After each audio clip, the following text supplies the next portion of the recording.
Welcome to our lesson today in modeling exponential and logarithmic functions. We will solve applications using exponential and logarithmic functions when we connect to college algebra. In topic 1, we're practicing solving these ugly exponential equations. And before we start, I want you to take note that number 1 has e to an exponent, number 2 has e to an exponent, 5, and 6. These 4 equations will be solved very similarly. 3 and 4 are obviously different, so be sure that before you start to solve in this topic that you recognize there's 2 definite patterns of solving. In numbers 1, 2, 5, and 6, the goal is to isolate this e term, and then we will use the natural log from that point to solve it. So to isolate the e term, you would divide by this 8,000. After dividing by the 8,000, you will have 2 equaling e to the 5r. Your goal is to have a solution that says r equals a number. So now what we'll do is come in and take the natural log of each side of this equation. When we do that, the result will be that we have the natural log of 2 equaling 5r.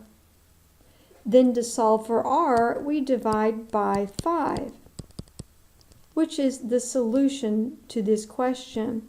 Now be very careful if you plug this in the calculator, you take the natural log of 2, you hit enter, and then take that result and divide it by 5. Let's move over to number 5. Notice again, we want to isolate the e to the exponent term. So just as in number 1, we divided off the coefficient in front of the e. Now when we do that, the left side will be 0.5. In number 5, the variable is t up in that exponent. So we want the solution to be t equaling a number. So just as in number 1, we will now use the natural log in order to get that exponent dropped down to the line. So this will now say the natural log of 0.5 equals a negative 0.000121t. So to solve for t, my last step would be to take the natural log of 0.5 and divide it by that coefficient of t. This would be your solution.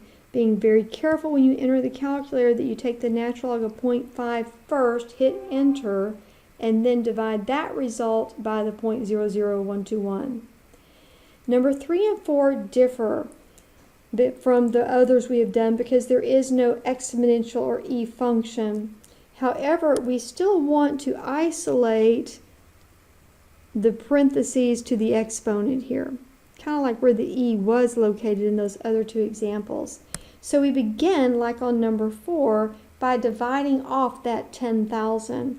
So when I divide both sides by 10,000, I would get 5 equaling the 1 plus 0.05 divided by 12 to the power of 12t. So in this case, you're trying to solve for t, which is up in the exponent. So you're going to need to eventually, most likely, use the natural log in this solving process. So now I'm going to take the 0.05 divide it by 12 on the calculator, and then add 1. And when you do, you're going to get a large number, or not a large number, but a lot of digits in this number. And I'm going to go ahead and take this to 6 digits. I'm going to go ahead and take off some of the, truncate that end or round it off to the power of 12t. Now, once again, the goal is what is t? So I'm going to take the natural log of each side of this equation,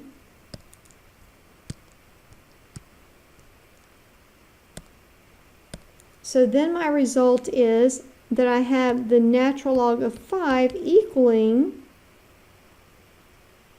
the 12 in front of the natural log of that number with so many digits. Having difficulty finding enough space on this page to write this.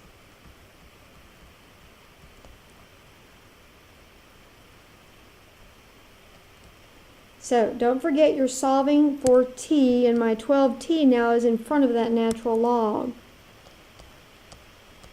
So to solve for the t, I divide off, solving for the t, I divide off the 12 and the natural log of that 1.004767 off of each side of this equation. And again, I'm having difficulty having room here to do this.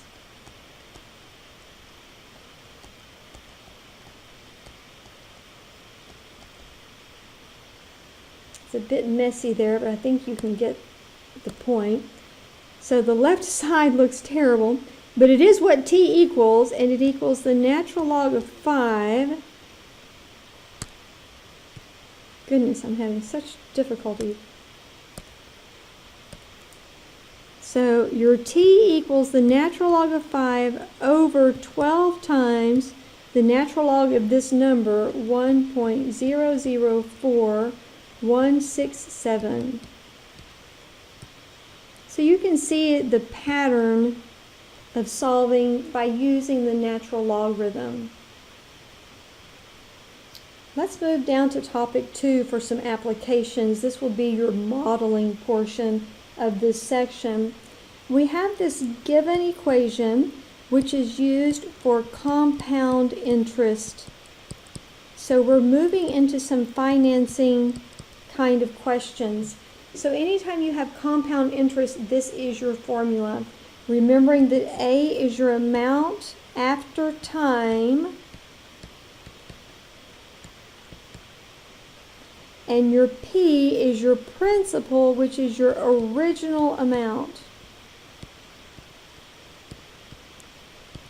We know what R is, that's your interest rate.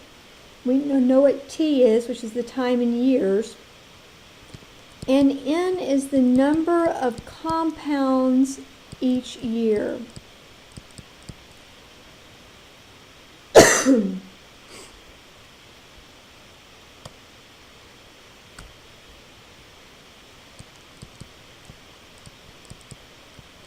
So in other words, if you're making monthly payments on a loan, then you're going to have your interest compound 12 times a year. So the number of payments you make a year is the N value. Looking at number 1, Ann decides to purchase a car. She searches the market and she finds a car she wants at $23,000. The dealer states that they can finance the car at an interest rate of 9%. Now when you're young, your interest rate's going to be high. As you get older and you develop a credit line, that interest rate will come down. Ann agrees to monthly payments. That makes our N 12, and she finances the car for 7 years. So at this point, our time is 7, our rate of interest is 0.09, and our N is 12. How much will Ann actually pay for the car after making 7 years of payments? In other words, Ann is going to pay $23,000 for the car, plus she's going to pay interest on the loan. We use our compound interest formula that was given and plug in the values. Our original amount is $23,000. Our R value is 0.09, and our N is 12. Our time is 7 years. One of the first calculations you want to go ahead and make is the 12 times 7. And that 12 times 7 is 84. Now you want to calculate on your calculator 0.09 divided by 12 and add 1 to it. Now I'm going to write this down. It turns out to be 1.0075 to the power of 84. Now you must take the 1.0075 to the power of 84 first and then multiply it times the 23,000. When you do this, you will get 43,083.65.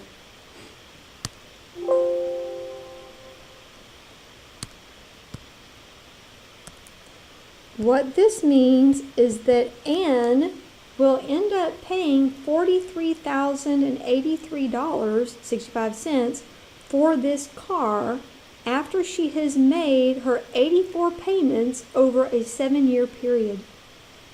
This is a lot of interest that she's paying above the $23,000 the car cost her. She's paying interest to the bank, a lot of interest to the bank. The higher your interest rate is, the worse this interest amount is going to be. Now, if you were to go ahead and keep that horrible interest rate, but finance it for fewer years, like in Part B, in which it says finance it for 3 years instead of 7 years. If you finance it for 3 years and you let your T value be 3 instead of 7, even keeping that 9% interest rate, the amount you have to pay for the car would only be $30,098.84. So you can see, if you will finance your car for a shorter period of time, that you will pay a much better value for the car, putting less of your money toward interest. Number 2 is a very good example. Mark has graduated from college and found a secure job, and he determines that he's ready to purchase a home at $250,000. He goes to the bank and he gets a pretty good interest rate of 4%. He says he will make monthly payments, and he finances it for 30 years, which is very typical to finance for 30 years. So the question is how much will he pay for the home after he has made 30 years of monthly payments?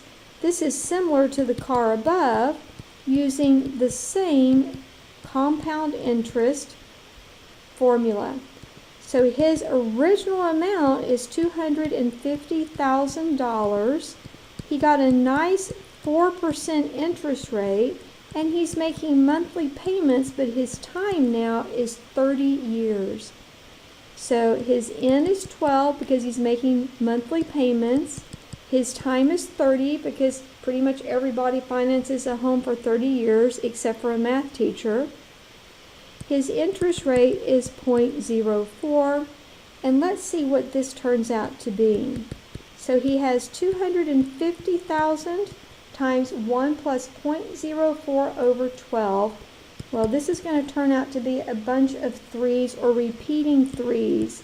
And you would really like to hold those 3s on your calculator without rounding it off if you can, because that makes the answer much more accurate.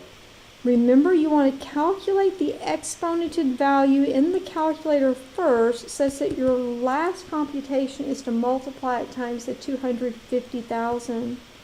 Your result will be 828,374.50.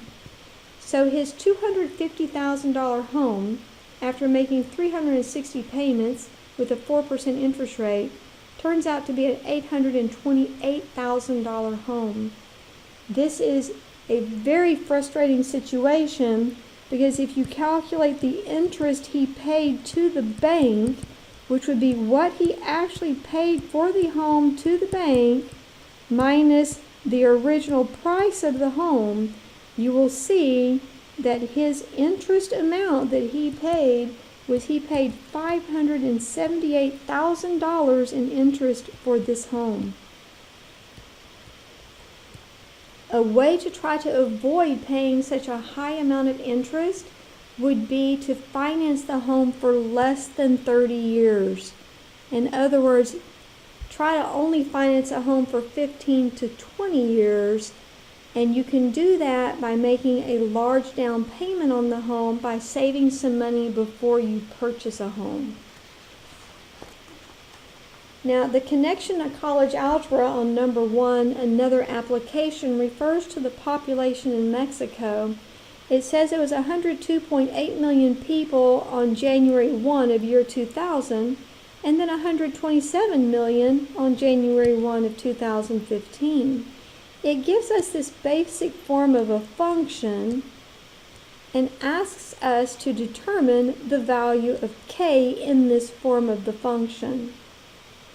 So it's very similar to like a equaling pe to the kt, but they're using all of these p's. So your p of t would be your amount after time, and your p sub 0 is your original amount. So your p sub 0 would be the original population of 102.8 million, whereas your a, which would be your function notation p of t, is your amount after time, which would be 127 million. So the number of years between 2000 and 2015 is 15 years. So therefore, your p of t equaling p sub 0 e to the kt can now be written as 127 million equaling 102.8 e to the k times 15. Now the goal here is to find the k value. So you begin by dividing off the 102.8. I'm going to change color for that.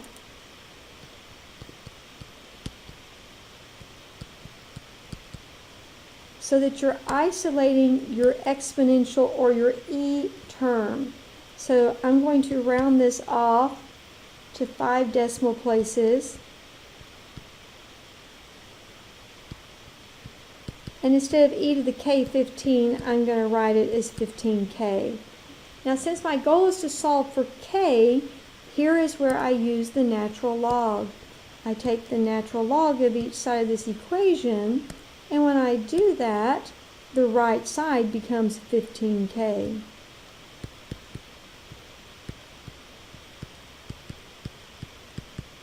So to solve for k now, I divide by 15.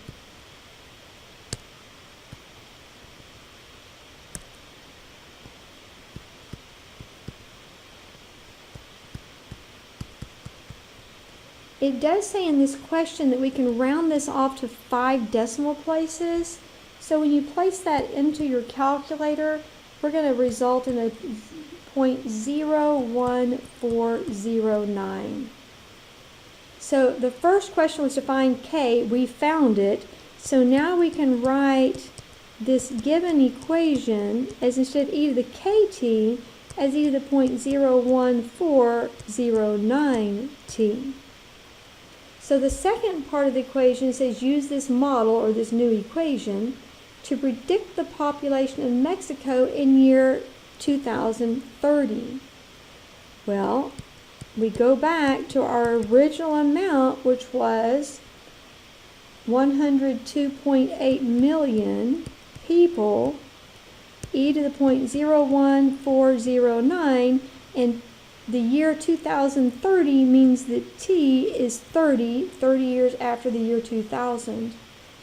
So the population predicted for 2030 will be, plugging all this into your calculator, starting off, let's go ahead and let that exponent be 0.4227. When you type this into your calculator, making certain you calculate e to the power first and then multiply it times the 102.8, your result will be a 156.88065 million people. That will be your prediction of the number of people in year 2030 based on prior information and you coming up with your own k value of 0.01409. This is the end of this recording. Have a nice day.